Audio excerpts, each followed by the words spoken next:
guess what, peeps? I've just received a text from Jeffrey, and it's looking like the perfect way to end my day.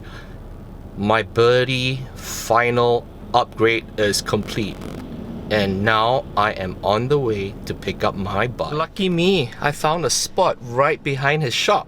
So it's gonna be a lot easier for me to pick up the rest of my stuff, because I did a lot of 1-for-1 swaps. So I'm gonna end up with a lot of spare parts.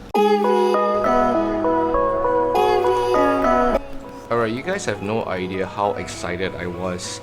The modifications itself require another video, and this is actually a voiceover.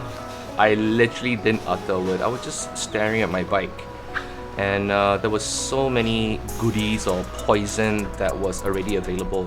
Example, these rear cages. It was out of stock for a while. It's currently back in stock.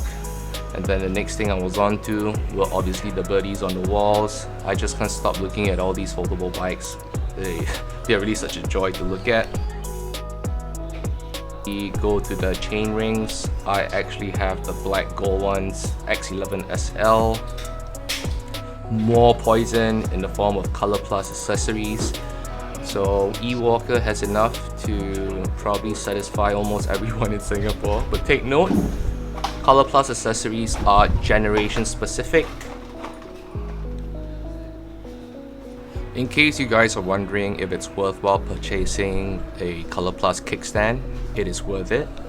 The feel is very different. More poison inside the glass case, and at this point I got really distracted by this Brompton. So this is an 8-speed Brompton with a double chain ring.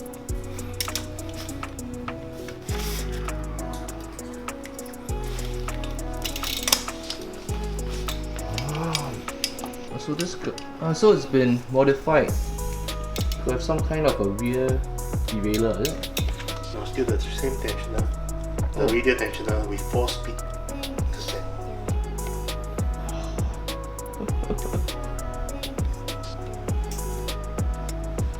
So this would increase this Brompton to an 8-speed lah. 8-speed, yeah, lighter weights. 9 kilos. This is about 9.3. Suck them. That's got Color Plus handlebar, huh?